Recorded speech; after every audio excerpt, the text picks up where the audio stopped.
டேய் வாங்கடா, சீக்கிரமா அரிசி மூட்டை லாரியில ஏத்துங்கடா.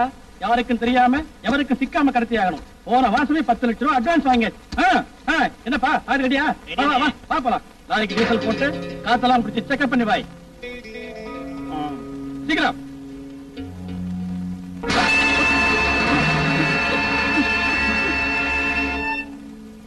ஏண்டா இன்னுமா லோட் பண்ணிக்கிட்டு இருக்கீங்க? சீக்கிரம்.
அண்ணா சார் லாரி டிரைவர். என்ன ஒருத்தர் அடிச்சு போட்டு என் துணியை மாட்டிக்கிட்டு லாரி எடுத்துட்டு போயிட்டான் சார். அப்படியே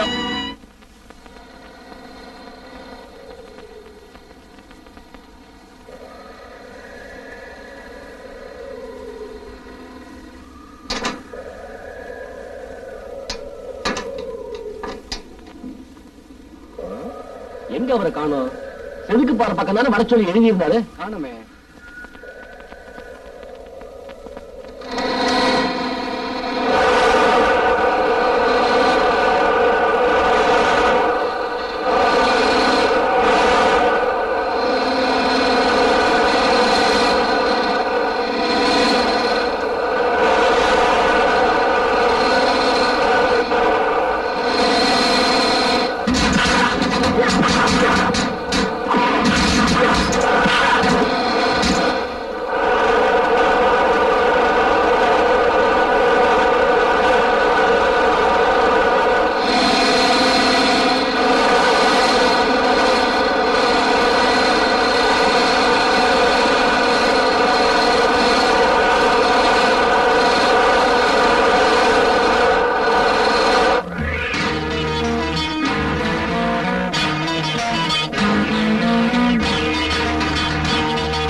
உடனடியா லாரி எடுத்துட்டு போய் பசியால தவிக்கும் ஜனங்களுக்கு அரிசி எல்லாத்தையும் விநியோகம் பண்ணு. சரிங்க சரிங்க. சீக்கிரம். போச்சு பாழா போச்சு. நாம பிள்ளை அடிச்சு குளிச்சு வச்ச அரிசி எல்லாம் அந்த பாவி பட்டினி பசங்க சிரிச்சுக்கிட்டே சாப்பிடுறானுங்களே. இந்த அநியாயத்தை செஞ்ச 2 பொடி பயல்களையும் இன்னும் வீட்டுல சேர்த்து வச்சிருக்கேன். அவனுக்கு கழுத்தை நெரிச்சு கொண்டு இருக்க வேணாமா? சொல்லுனேன். எனக்கு மட்டும் அந்த ஆத்திரம் இல்லன்னு நினைக்கிறியா? சொத்து போனா பரவாயில்லப்பா, உயிரை காப்பாத்திக்கணும். அது மட்டும் இல்லப்பா, நம்ம அழிக்கணும் துடிக்கிற அந்த பொடி பயலுங்க இந்த பசங்களுக்கு ரொம்ப வேண்டியவங்களா இருக்கிறாங்க. அவங்க இருக்கிற இடத்தை தெரிஞ்சுக்கிற வரைக்கும் நாம அனுசரிச்சு தான் போகணும். நீ பேசிக்கிட்டே இரு. அதுக்குள்ள நாம சேர்த்து வச்சதெல்லாம் அவனுக்கு வீதியில வீசி எரிய போறாங்க. நீ கவலையே படாத, அவனுங்க அரிசி கொடுக்கறத பாராட்டுற மாதிரி ஒரு விழாவையே வைக்கிற. அது மட்டும் இல்ல, அவனுங்களை மயக்கிறதுக்கு ஒரு நாட்டியமும் உண்டு.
தீட்டி வச்சு கண்ணுல காட்டுனே சேலைய மாட்டுனே நினைச்சுட்டான் மச்சான நெருங்கத்தான்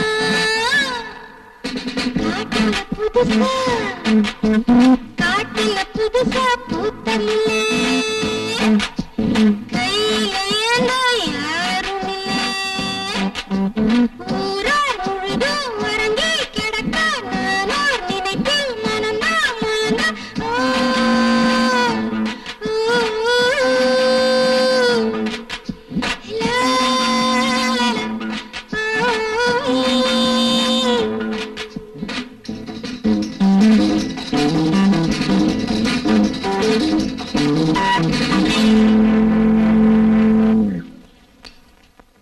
புதுக்குடிவனன்ற கிராமத்துல ஒரு கொள்ளக்கூட்டம் அடிக்கடி ஜனங்களுக்கு தொல்லை கொடுத்துக்கிட்டு வர்றதா தகவல் வந்திருக்கு. ஆமா சார், ஜனங்களுடைய சொத்தை எல்லாத்தையும் கொள்ளடிச்சுட்டு போறாங்களா சார்? யார் அவங்க? அவங்களை கண்டுபிடிக்க தனி போலீஸ் படையை நியமிச்சிருக்கேன் சார். வெரி குட், அவங்களை சீக்கிரமா கண்டுபிடிங்க. Yes sir.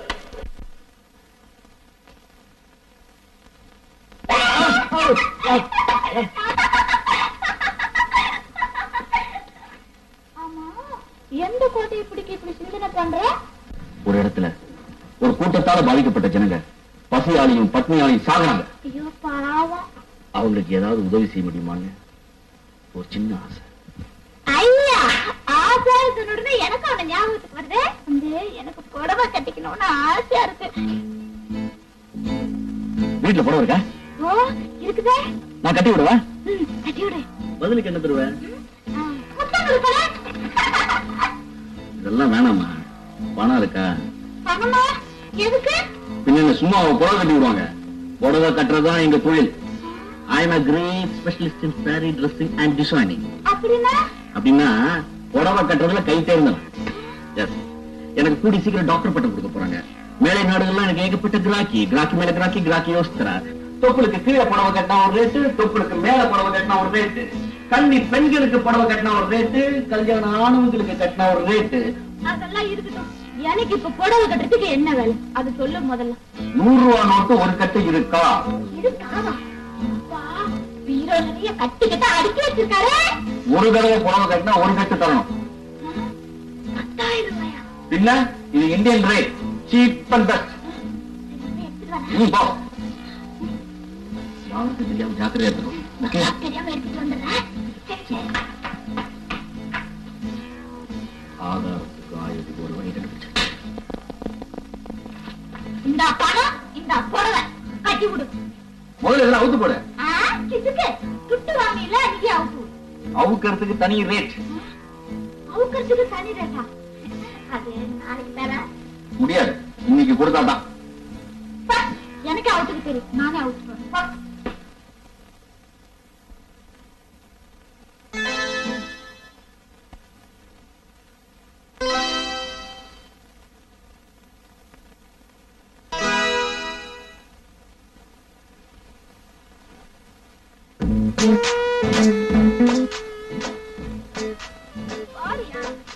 ஏன் கண்ண முடியிட்ட? தொடர்ந்து பாருயா.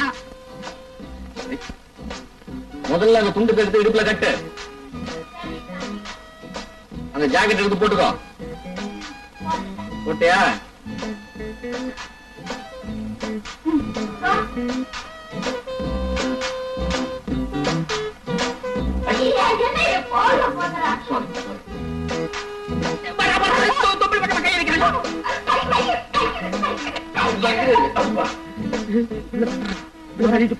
போற போக்க பார்த்தா உள்ளூர் வடைய வெளியூர் காக்கா கொத்திக்கிட்டு போயிட போட்டுக்குது. நாம தியாகி ஆயிரும். என்னாச்சு என்னாச்சு? இதுக்குதான் உடம்பு நான் தெரியணுன்றது.